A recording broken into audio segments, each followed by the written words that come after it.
Bem-vindo ao Literatura Digital. O livro A Fórmula da Felicidade parte do princípio que os seres humanos foram criados para serem felizes. O autor Mo Gawdat é engenheiro do Google e no livro ele utiliza o raciocínio lógico habitual à sua profissão. Ele desenvolveu um algoritmo com base no entendimento de como o cérebro processa a alegria e a tristeza, encontrando literalmente uma fórmula para a felicidade. Se inscreva no canal para continuar recebendo os melhores resumos de livro e aproveite o vídeo. A Fórmula da Felicidade. Como um engenheiro da Google encontrou a equação do bem-estar e da alegria duradoura. Mo Gawdat. Após a morte do meu filho Ali, um rapaz maravilhoso, comecei a escrever e não consegui mais parar. Meu assunto era a felicidade, um tema improvável diante das circunstâncias. Desde esse dia não parei mais de trabalhar. Tive muito sucesso, riqueza e reconhecimento. Eu me sentia sempre infeliz. Até a minha maior bênção, que era a minha família, já não me trazia mais alegria. Não sabia reconhecê-la e aproveitá-la. Quanto mais dinheiro eu ganhava, mais triste eu ficava. Isso me levou a trabalhar mais. Imaginava que um dia a recompensa chegaria e eu acharia o meu tesouro. Seguia criticando tudo, exigindo resultados dos meus filhos. Estava tentando fazer o mundo ser do jeito que eu achava que ele devia ser. Então decidi olhar minha felicidade como um desafio. Iria aplicar meu foco nerd e autodidata com a minha mente de engenheiro, encontrando uma saída. Pois quando você se compromete com um projeto ambicioso e inovador, você se apaixona pelo problema, não pelo produto. Você se dedica à missão antes mesmo de saber que você tem a capacidade de realizá-la. Ali sentiu uma dor aguda na barriga e foi internado no hospital, onde os médicos indicaram uma apendicectomia de rotina. Quando Ali estava na mesa de operação, uma seringa foi inserida alguns milímetros mais para dentro, atingindo a artéria femoral de Ali, uma das artérias mais importantes, que carrega sangue do coração. Momentos preciosos se passaram antes que alguém percebesse o erro, e uma série de erros foram acontecendo com consequências fatais. Em poucas horas, meu amado filho estava morto. Meu filho era um modelo de calma, alegria e gentileza, e a dor que sentimos nos leva a honrar sua memória e desejar o seu bem. Sendo assim, nós fomos capazes de manter um estado constante de paz e felicidade. Esse modelo de felicidade funcionou para nós.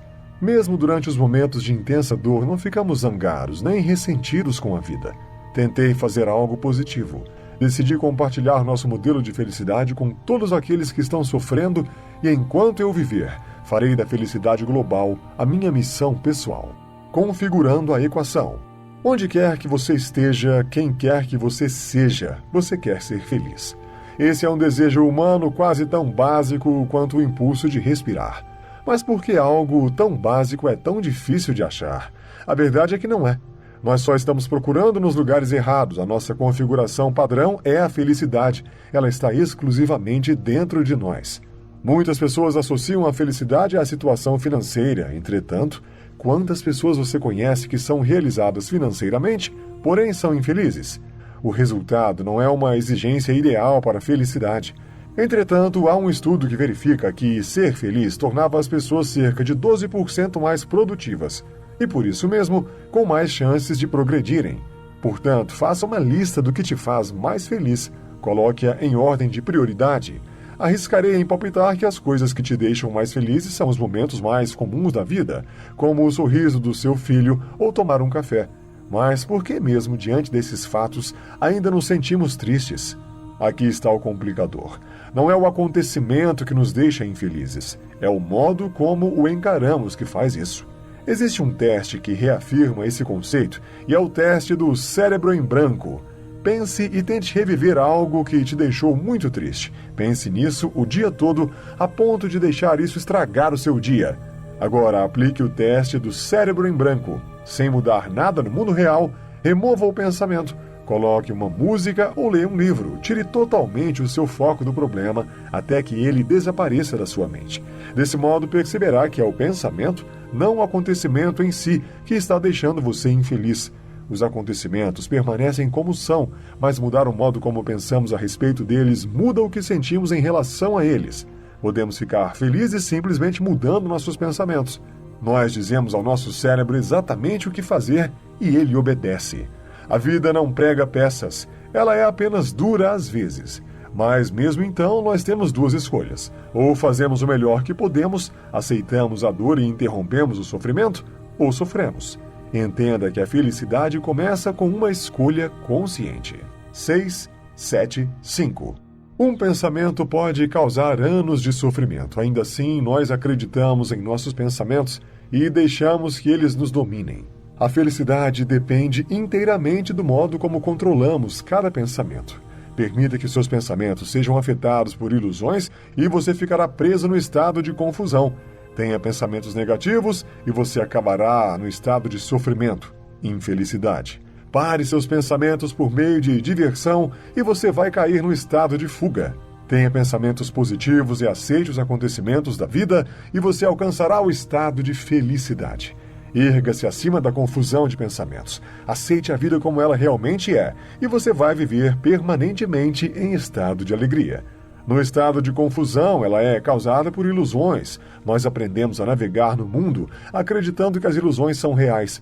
Quando estamos aprisionados numa ilusão, não adianta tentar resolver a equação da felicidade. A vida se torna tão confusa que nós nem tentamos. Começamos a aceitar que nosso destino é ser infelizes. Então, nosso sofrimento dura mais e é mais profundo. No estado de sofrimento, os ciclos intermináveis de pensamentos estão lá para servir o nosso instinto mais básico: sobrevivência. Quando avaliamos um acontecimento, nosso cérebro tende a errar por excesso de precaução. Temos a tendência de considerar o pior cenário e transformar a verdade, adequando-a ao nosso cérebro limitado.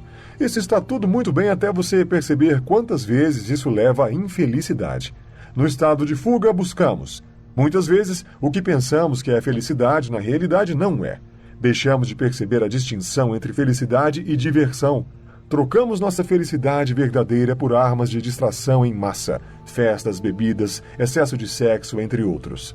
A diversão é útil, mas algumas pessoas buscam se divertir em desespero, como fuga, porque estão com medo de seus pensamentos complicados. No estado de felicidade, ela está toda num pensamento. O pensamento certo, aquele que está alinhado com a realidade e que resolve positivamente a equação da felicidade. No estado da alegria, aqueles que alcançam a alegria não só estão aceitando a vida como ela é, mas estão totalmente imersos nela. A gravidade da batalha não significa nada para aqueles que estão em paz. A verdadeira alegria é estar em harmonia com a vida exatamente como ela é. Por isso, você não deve se contentar com nada menos do que a alegria. Bom, está na hora de começar seu treinamento para a felicidade. Eu vou lhe passar a direção de forma breve. Você precisa apenas se lembrar de 3 números: 6, 7, 5. Funciona da seguinte forma: existem 6 grandes ilusões que o mantêm confuso. Quando você usa essas ilusões para tentar entender a vida, nada parece fazer sentido. O sofrimento é profundo e duradouro. Em seguida, 7 pontos cegos toldam seu julgamento da realidade da vida. A imagem distorcida resultante deles o torna infeliz. Elimine as 6 ilusões, corrija os 7 pontos cegos e pare de tentar fugir. E você quase sempre alcançará a felicidade. Mas se você quiser que sua felicidade dure, precisa se apoiar em 5 verdades definitivas. Junte tudo isso e terá a fórmula da felicidade. Abandone as grandes ilusões. Corrija os pontos cegos. Apoie-se nas verdades definitivas. Aquela vozinha na sua cabeça. Ela nos deixa preocupados com o que ainda vai acontecer. Nos rebaixa, nos disciplina, discute, briga, debate, critica, compara e raramente faz uma pausa para tomar fôlego. Dia após dia nós ouvimos aquela voz que não para de falar. Entenda essa voz, mesmo que pareça que não é você. Você não é seus pensamentos. Os seus pensamentos existem para servi-lo. Essa voz dentro da sua cabeça é realmente o seu cérebro falando, embora você seja a única pessoa capaz de ouvi-lo. Desde o começo da humanidade, nosso cérebro assumiu total responsabilidade pela nossa existência.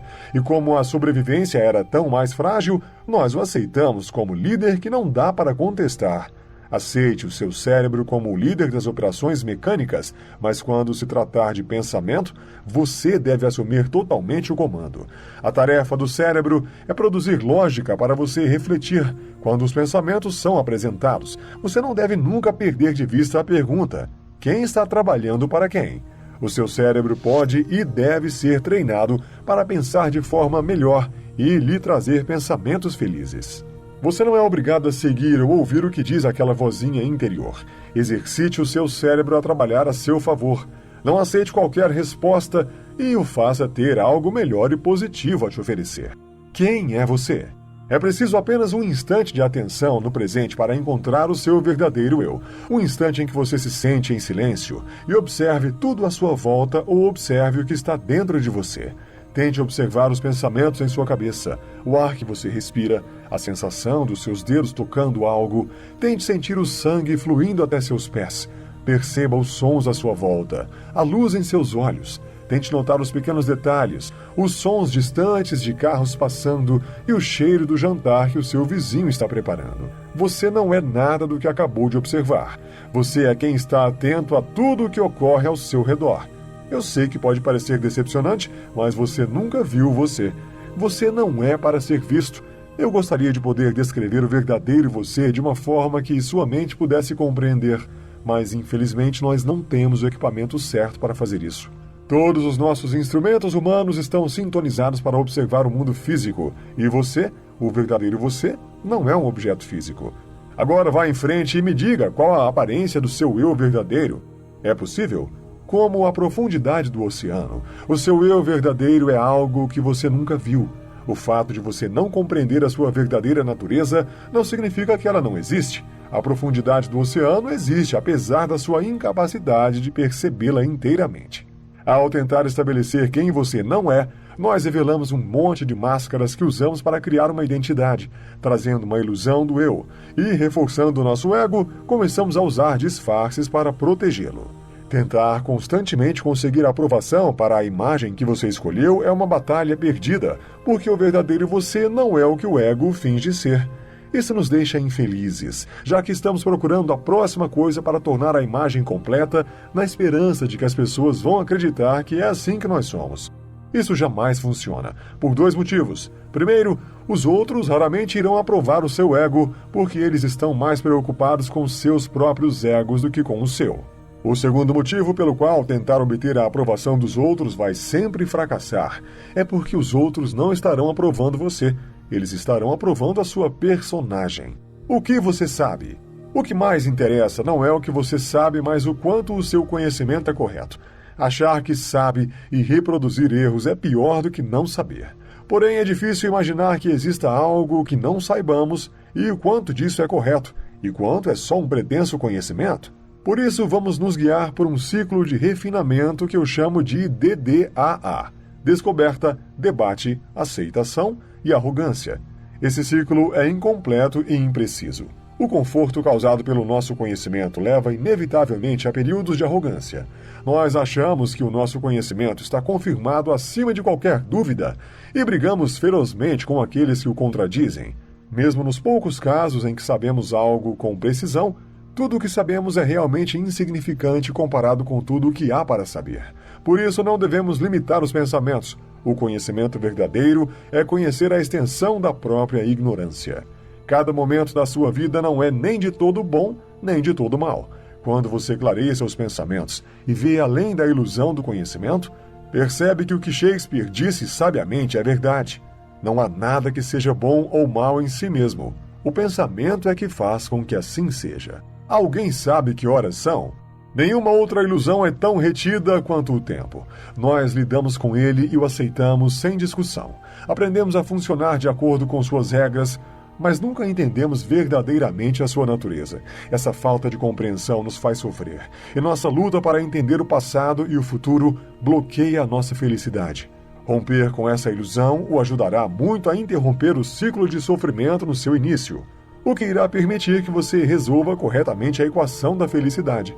No passado, o tempo me causava um bocado de estresse e muita infelicidade. Então resolvi melhorar o meu relacionamento com ele. Primeiro aprendi truques para gerenciar tarefas e agendas a fim de me tornar mais eficiente. Entenda que o tempo não está se movendo, é você que está se movendo através do tempo. Portanto, a velocidade na qual você se move afeta a sua experiência de tempo. Quanto mais você souber a respeito do tempo, mais você vai entender que, na realidade, ele não se parece nada com o que nós pensamos dele. O tempo é vivenciado de formas muito diferentes nas diversas culturas. Pode haver uma maneira melhor de lidar com o tempo do que aquela a que estamos acostumados. Emoções felizes estão ancoradas quase sempre no presente, e quando estamos focados no passado ou no futuro, estamos vivendo em nossos pensamentos, e não na realidade. Se você quiser ser feliz, viva no aqui e agora. Portanto, use o tempo e não deixe que ele use você. O título deste capítulo é a pergunta: alguém sabe que horas são? Essa é uma pergunta traiçoeira. Não importa em que lugar do mundo você esteja lendo este livro, o tempo é agora. Nunca haverá outro tempo. Qualquer outra interpretação do tempo é apenas um desvio para a ilusão. Viva aqui e o agora é fantástico. Houston, temos um problema. Nossa necessidade de segurança e controle é algo instintivo. Em outras espécies, a sobrevivência é uma questão de correr quando o tigre aparece. Mas nós, humanos, carregamos o peso de ser muito mais sofisticados. Ou pelo menos acreditamos que podemos assumir o controle de tudo. O que deve fazer você pensar: existe alguma coisa que esteja sob nosso real controle total? Sim, duas coisas: suas ações e sua atitude. Haja com responsabilidade primeiro, depois abandone a necessidade de controle. Aprenda a fazer o melhor que pode em cada situação e confie que tudo vai dar certo. Escolha a sua atitude mediante as situações e no fim vai dar tudo certo. Se não está certo ainda, então o fim ainda não chegou. Vou transformar tragédias em sorrisos. Não faz sentido chorar por cada erro. Simplesmente continue tentando. É assim que se ganha o jogo da vida. Isso é tudo o que posso controlar. É melhor pular. Nunca conheci alguém que não tivesse medo de alguma coisa. Você já? Alguns podem esconder muito bem, mantendo pose de corajosos, e alguns podem até não saber que a motivação de muitas de suas ações é o medo. Mas todo mundo tem pelo menos um medo que governa sua vida e limita sua liberdade. É normal ter medo. O errado é se comportar como se não tivesse, porque isso leva a decisões erradas. Nós temos a tendência de inventar motivos para explicar por que as escolhas que fazemos não são causadas pelo medo. A ansiedade é um resultado direto dos medos que deixamos permanecer conosco. Ela resulta de pensamentos recorrentes ou de projeções de acontecimentos imaginários. A frustração é causada pelo medo de que novas tentativas não contribuirão para que você alcance seu objetivo, que o fato de não alcançá-lo resultará num futuro pior do que o simples fracasso. O medo de enfrentar os seus medos te limita a alavancar. Nomeie o seu medo. Descubra-o. Está na hora de admitir que você é humano e, como todos os humanos, sempre haverá algum medo para enfrentar. Aprender que não existem aspectos positivos no medo e que são suas ações e não os seus medos que o manterão seguro faz parte para prosseguir e driblar as inseguranças. Para vencer o medo, você tem que ficar face a face com ele. Portanto, quando você souber qual é o seu medo, obrigue a si mesmo a enfrentá-lo. E daí? Essa pergunta é a grande virada para longe do medo e na direção da coragem. E daí se eu perder o meu emprego? A minha vida vai acabar? Vou morrer de fome? E daí se me vaiarem? Vou deixar de existir? Além do pensamento em minha cabeça chamado vergonha, existe realmente algum dano que resulte do fato de ser vaiado? Se esse é o pior cenário possível, você percebe que se ignorar a dor associada a ele, consegue sobreviver? Vamos continuar subindo. Honestamente, qual é a probabilidade de ocorrer o pior cenário possível? Isso já aconteceu alguma vez com você? Quantas vezes você já viu isso acontecer com outra pessoa? Faça as contas. Continue subindo e transforme o seu medo em ação. É verdade? Pontos cegos afetam o modo como nosso cérebro processa informações e confundem nossa percepção da realidade. Para garantir nossa sobrevivência, os 7 pontos cegos se juntam à tendência do cérebro ao pessimismo. Enquanto o cérebro tenta dar sentido à vida, além dos pontos cegos, no entanto, uma tendência geral persiste. A tendência ao mau humor e a desequilibrar a maior parte de nossos pensamentos. Quando isso foi resolvido, pude começar a consertar os demais defeitos um a um. Como um bom profissional, por exemplo, um mecânico que faz uma inspeção minuciosa do carro para avaliar a extensão do problema. Pesquisas demonstram que costumamos ter pensamentos negativos, pessimistas e assustadores com maior frequência do que temos pensamentos positivos. Supõe-se que temos 35 mil pensamentos negativos por dia e que em nosso vocabulário temos mais palavras negativas do que positivas. Mas nossa tendência para a negatividade não se limita ao número excessivo de pensamentos desse tipo. Nós também tendemos a dar um peso muito maior a esses pensamentos quando tomamos decisões.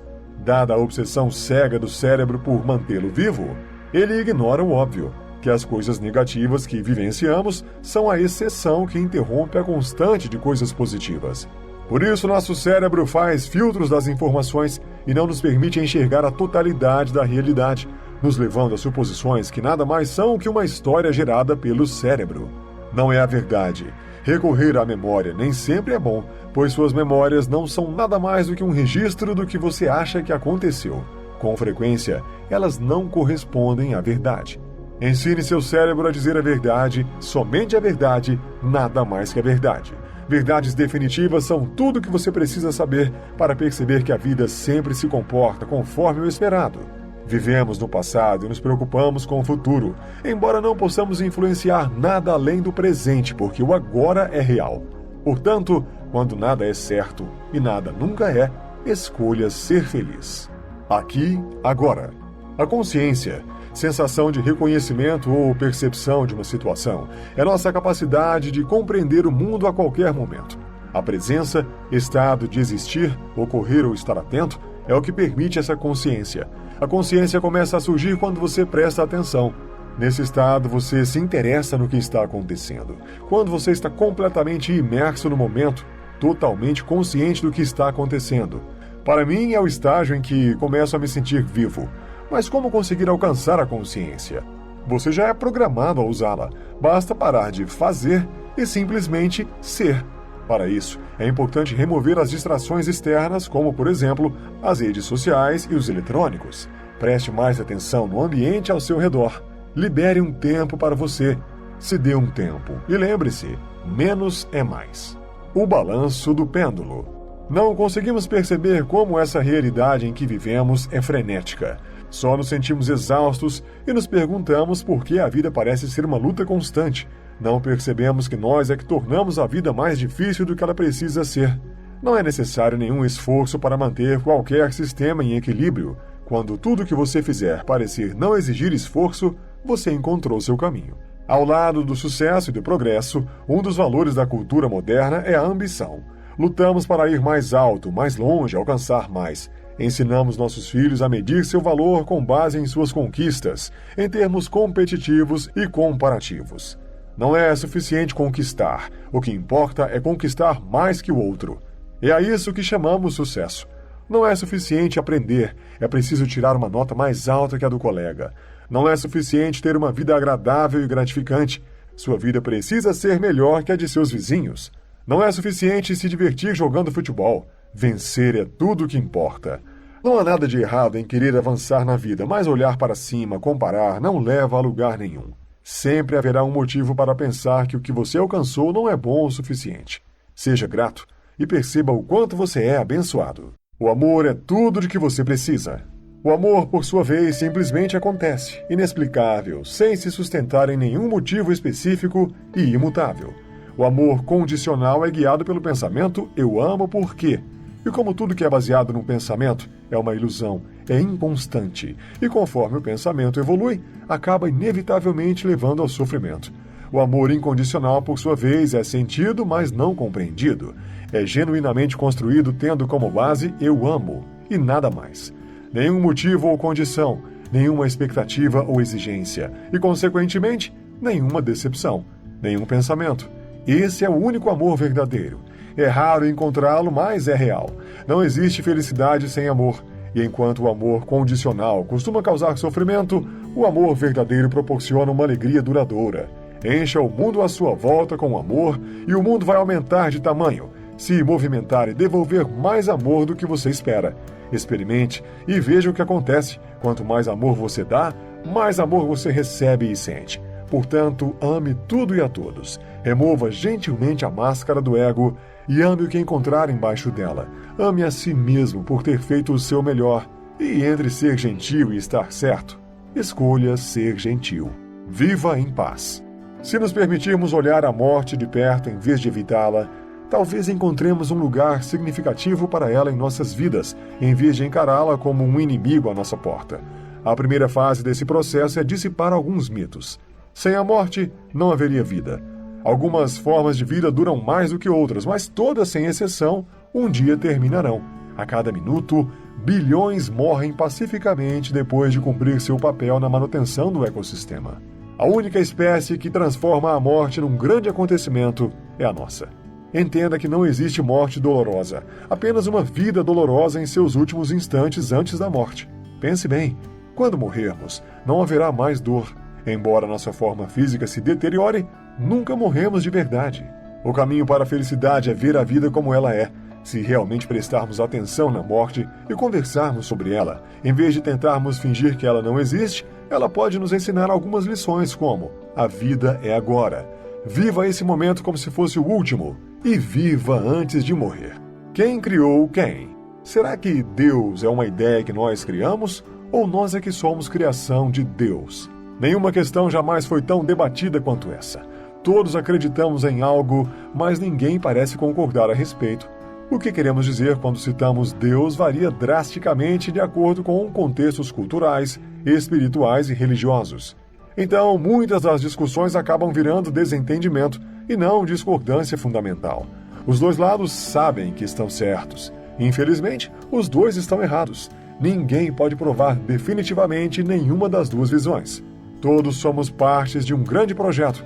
E analisando o nosso corpo humano, podemos ver que apenas uma das 20.000 proteínas que compõem nosso corpo, que para esse único constituinte existir, ele precisaria ter sido montado na sequência exata de aminoácidos para formar sua composição.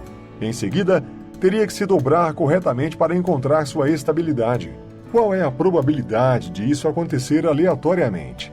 O vencedor do Nobel, Christian B. Anfinsen, calculou que levaria 10 elevado à 26ª potência para que uma única proteína se formasse por meio de possíveis dobras aleatórias, até chegar a uma estrutura estável. É mais de 1 trilhão de vezes a idade do universo. Nosso universo é tão complexo que costumamos nos perder nos detalhes.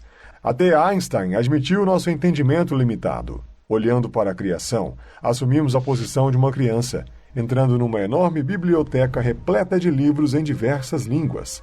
A criança sabe que alguém deve ter escrito aqueles livros. Não sabe como.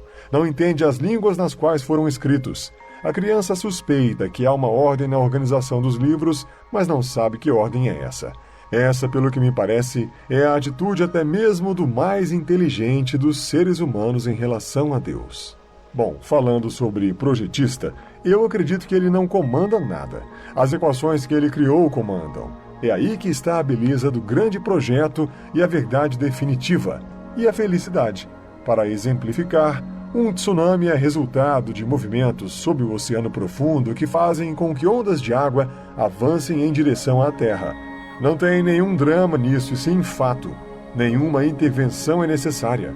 É apenas o mundo se manifestando de acordo com as leis da física e conforme o projeto. Quando produz um carro, a Audi o projeta para que ele se movimente quando colocamos a primeira marcha e pisamos no acelerador. Talvez você prefira gritar em vez de fazer isso, mas o carro não vai se mexer. Vida e morte, riqueza e pobreza, saúde e doença simplesmente acontecem. A vida é o que é. Entenda o seguinte: não há aleatoriedade na vida. Nosso universo é produto de um projeto magistral. O projetista não comanda nada. As equações que ele projetou comandam. Concentre-se na sua fórmula da felicidade. É a única que você pode controlar totalmente. Preciso viver o agora e aproveitar o que ele oferece. Sou muito abençoado. Sou grato. Posso controlar os meus pensamentos negativos sem dramatizar e maximizar as situações ao meu redor. Devo fazer o meu melhor hoje para alcançar os meus objetivos. No fim, vai dar tudo certo. Se não está certo ainda, então o fim ainda não chegou. Fazer o meu cérebro trabalhar ao meu favor. Neste livro você aprendeu que ser feliz é um desejo humano quase tão básico quanto o impulso de respirar. Mas por que algo tão básico é tão difícil de achar? A verdade é que não é. Nós só estamos procurando nos lugares errados. A nossa configuração padrão é a felicidade. Ela está exclusivamente dentro de nós. A gravidade da batalha não significa nada para quem está em paz.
Se você gostou desse vídeo, não se esqueça de se inscrever no canal e escreva nos comentários qual livro você gostaria que eu trouxesse aqui. Te vejo no próximo vídeo.